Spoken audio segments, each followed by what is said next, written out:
اعوذ باللہ من الشیطان الرجیم بسم اللہ الرحمن الرحیم۔ ناظرین گرامی، ایک دفعہ پھر کیفی اسلامک یوٹیوب چینل پر آپ سب کو خوش آمدید کہتے ہیں۔ ناظرین، سب سے پہلے نبی کریم صلی اللہ علیہ وسلم پر ایک مرتبہ درود شریف ضرور پڑھی۔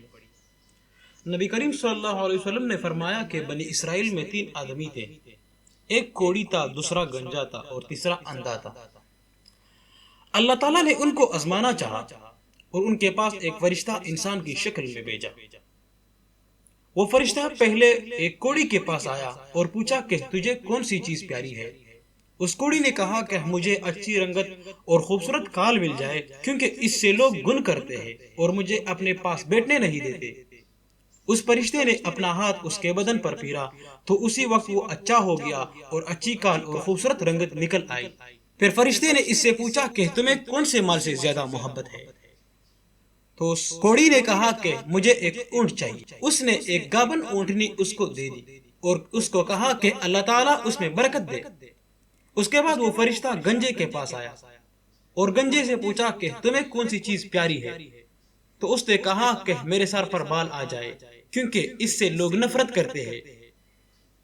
فرشتے نے اپنا ہاتھ اس کے سر پر پھیر دیا، وہ فوراً اچھا ہو گیا اور اچھے بال نکل آئے۔ پھر فرشتے نے اس سے پوچھا کہ تمہیں کون سا مال چاہیے، تمہیں کون سا مال پسند ہے؟ پس اس گنجے نے کہا کہ مجھے ایک گائے دے دو۔ تو اس فرشتے نے اس کو ایک گابن گائے دے دی اور کہا اللہ تعالیٰ اس میں برکت بخشے۔ اس کے بعد وہ فرشتہ پھر اندھے کے پاس آیا اور اندھے سے پوچھا کہ تجھ کو کیا چیز چاہیے؟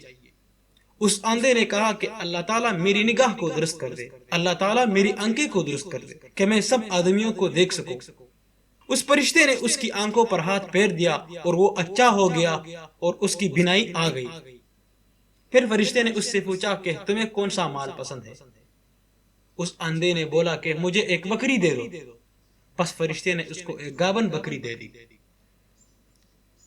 تینوں کے جانوروں نے بچے دیے۔ تھوڑے دنوں بعد جس کو اونٹ دی تھی اس کے اونٹوں سے جنگل بھر گیا، اس طرح جس کے گائے دی تھی اس کی گائے سے اور بکریوں سے بھی جنگل بھر گیا۔ پھر وہ فرشتہ خدا کے حکم سے پہلی صورت میں کوڑی کے پاس پہنچا اور کہا کہ میں ایک مسکین آدمی ہوں، میرے سفر کا سارا سامان ختم ہو گیا ہے اور منزل مقصود تک پہنچنے کا کوئی سلسلہ نہیں سوائے اللہ کے اور تیرے۔ میں اس اللہ کے نام سے جس نے تجھ کو اچھی رنگت اور عمدہ کال عنایت فرمائی ہے، میں تجھ سے ایک اونٹ مانگتا ہوں کہ میں اس پر سوار ہو کر اپنے گھر پہنچ جاؤں۔ اس کوڑی نے کہا کہ یہاں سے چلا جا، مجھے بہت سے حقوق ادا کرنے ہیں، تجھے دینے کے لیے میرے پاس کچھ بھی نہیں ہے۔ فرشتے نے کہا کہ شاید تجھ کو میں جانتا ہوں، کیا تم وہ کوڑی نہیں تھا کہ لوگ تجھ سے نفرت کرتے تھے، تمہیں اپنے بجلس میں بٹھانے نہیں دیتے تھے؟ کیا تم مفلس پہلے نہیں تھا؟ پھر تجھ کو اللہ پاک نے اس قدر مال عنایت فرمایا۔ اس کوڑی نے کہا کہ واہ بھائی واہ، کیا خوب کہا تم نے، یہ مال تو میری کئی پشتوں سے میرے باپ دادا کے وقت سے چلا آ رہا ہے۔ فرشتے نے کہا اگر تو جھوٹ بول رہا ہے، تو جھوٹا ہے، تو اللہ پاک تم کو ویسے ہی بنا دے جیسے تم پہلے تھا۔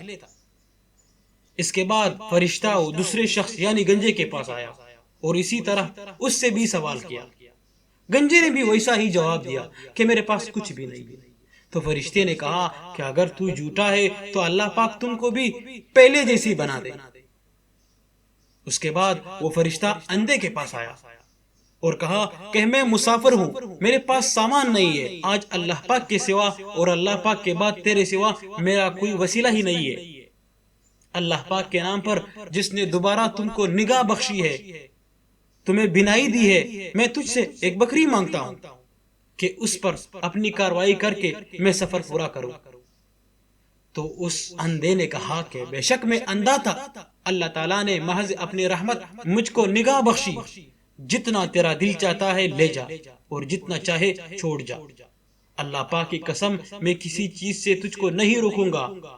فرشتے نے اس کو کہا کہ تو اپنے مال اپنے پاس رکھ، مجھے کچھ بھی نہیں چاہیے، فقط اللہ پاک تم دینوں کی آزمائش مقصود کر رہا تھا، وہ پوری ہو گئی۔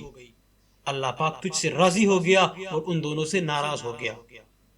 تو ناظرین گرامی، خیال کرنا چاہیے کہ ان دونوں کوڑی گنجے کو ناشکری کا کیا نتیجہ ملا کہ ان سے تمام نعمت چھین لی گئی، جیسے تھے ویسے ہی ہو گئے، اور اللہ پاک ان سے ناراض ہو گیا، دنیا اور آخرت میں دونوں نامراد ہو گئے۔